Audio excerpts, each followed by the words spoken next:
जैसे हम आप लोगों को जो कोशिका शुरुआत किए थे, कोशिका, ठीक है, सेल, तो इसमें जो होता है ना, एक होता है सेल वाल। सेल वाल जो होता है उसको हिंदी में बोलते हैं हम लोग कोशिका भित्ति। भित्ति माने दीवार रे, खट्टा में भीत बोलता है ना, ठीक है। तो कोशिका भित्ति जो हो गया, ये हो गया क्या, कोशिका का दीवार, ठीक। तो आप लोगों को सवाल पूछा जाएगा, ध्यान से सुनना क्या बोल रहे हैं। ये जो कोशिका भित्ति होती है ना, याद रखिएगा, ये आपका सेलुलोज की बनी होती है। किसकी बनी होती है? तो रुई टाइप का मटेरियल है ये, है ना, कॉटन। तो कोशिका भित्ति आपको पूछेगा किसकी बनी होती है? सेलुलोज। यही वाला सवाल पूछता है, ठीक। कोशिका भित्ति किसकी बनी होती है? सेलुलोज की बनी होती है। कोशिका भित्ति किसकी बनी होती है? सेलुलोज की बनी होती है, याद रह जाएगा। और दूसरा चीज़ याद रखिएगा, जंतु कोशिका में, एनिमल सेल जो होता है ना, याद रखिएगा, जंतु कोशिका जो होता है, ठीक है, जंतु कोशिका में इसका अभाव पाया जाता है। अभाव मतलब नहीं पाया जाता है, ये बात सही मारा है ना। अभाव पाया जाता है मतलब सीधा सीधी याद रखिएगा, नहीं पाया जाता है ना।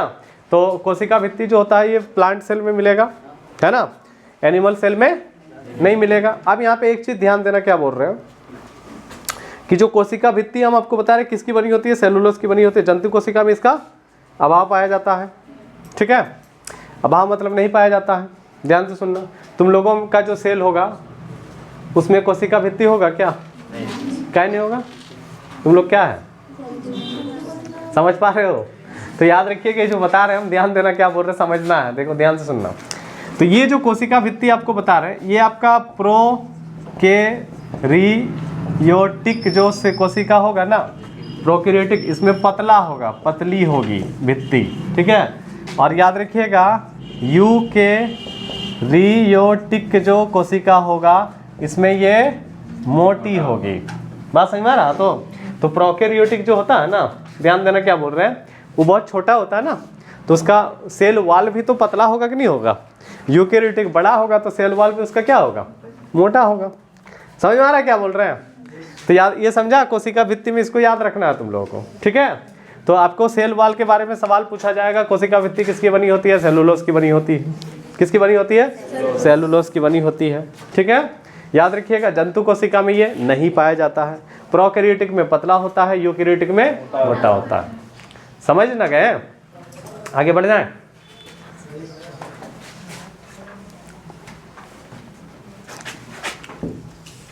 जैसे कोशिका भित्ति हुआ ना, एक सुनो रे, एक याद रखिएगा होता है कोशिका झिल्ली। क्या होता है? झिल्ली मतलब हो गया मेम्ब्रेन, सेल मेम्ब्रेन, है ना। झिल्ली जो होता है, ध्यान देना क्या बोल रहे हैं, झिल्ली, भीगा हुआ प्लास्टिक देखा है तुम लोग? भीगा हुआ प्लास्टिक में कोई चीज़ डाल दीजिएगा तो लगेगा नहीं कि एक माने एक परत टाइप का बैठा हुआ है, उसी टाइप का कुछ दिखता है। देखो, जैसे मान लीजिए, कहने का मतलब है कि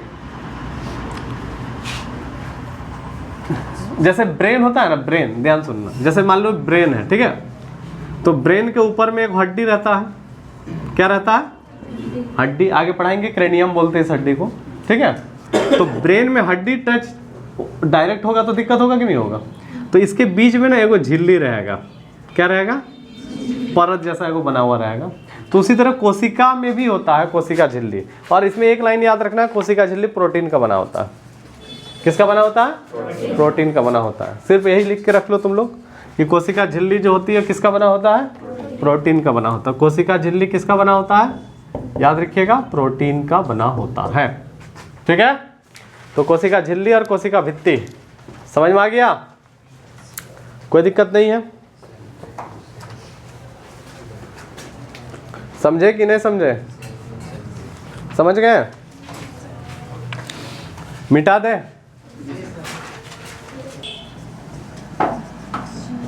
जीव द्रव्य, इसको प्रोटोप्लाज्म भी कहा जाता है, प्रोटोप्लाज्मा, है ना, जीव द्रव्य। देखो, जीव द्रव्य क्या होता है, ध्यान दीजिएगा। देखिए, ये कोशिका झिल्ली के अंदर पाया जाता है, ठीक है। एक लाइन लिख लो ना, देखो, ये कोशिका झिल्ली के अंदर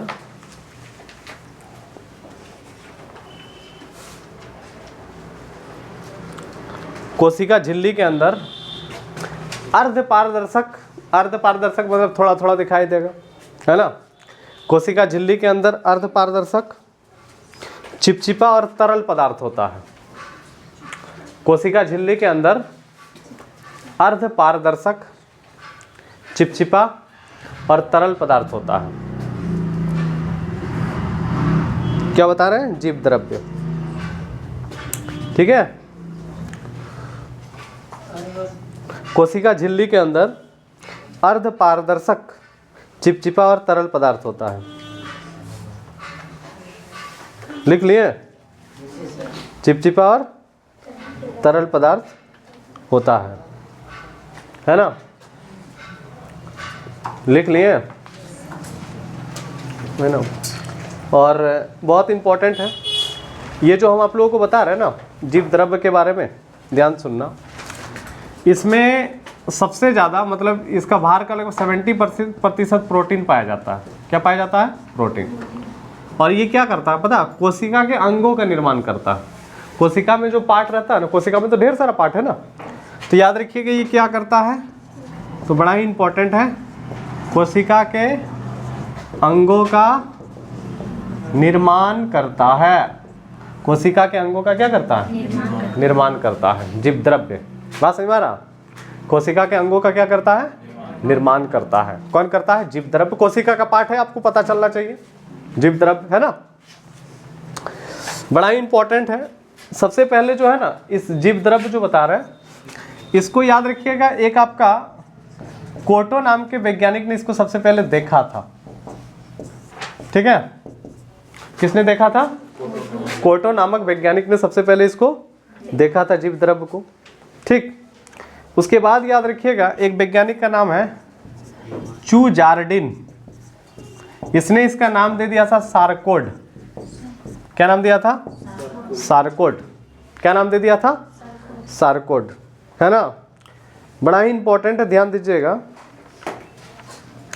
एक और वैज्ञानिक है, उसका नाम है पुरकिंजे। इसने इसको याद रखिएगा प्रोटोप्लाज्म कहा था। ठीक है, और इसका जो थ्योरी दिया है वो आपका याद रखिएगा मैक्स सुल्ज ने इसका थ्योरी दिया है, सिद्धांत। ठीक है, ये 4 को लाइन लिख लीजिए आप लोग, है ना। मतलब आपको सवाल पूछेगा सबसे पहले किसने देखा? कोटो वैज्ञानिक का नाम है ना। चू जार्डिन ने को वैज्ञानिक, इसने इसका नाम दिया था सारकोड। पुरकिंजे ने इसको प्रोटोप्लाज्म बोला और मैक्स सुल्ज ने इसका सिद्धांत थ्योरी दिया, इसके बारे में जानकारी दिया। ठीक है, तो याद रखिएगा ये क्या काम करता है? प्रोटीन का, ये प्रोटीन इसमें सबसे ज़्यादा रहता है ना। क्या रहता है सबसे ज़्यादा? प्रोटीन। ठीक है, प्रोटीन के अलावा कार्बनिक और अकार्बनिक तत्व भी पाया जाता है, लेकिन इसका काम आपको पूछेगा तो कोशिका के अंगों का निर्माण करना है। क्या करता है? कोशिका के अंगों का निर्माण, मतलब इसी के द्वारा कोशिका के अंगों का निर्माण होता है ना। नहीं समझ में आएगा बोलना। कोटो ने देखा, चू जार्डिन ने नाम दिया सारकोड, पुरकिंजे ने प्रोटोप्लाज्म, मैक्स सुल्ज ने थ्योरी दिया, है ना। मैक्स सुल्ज लिखते खराब है, ये हम एक्सेप्ट कर रहे हैं।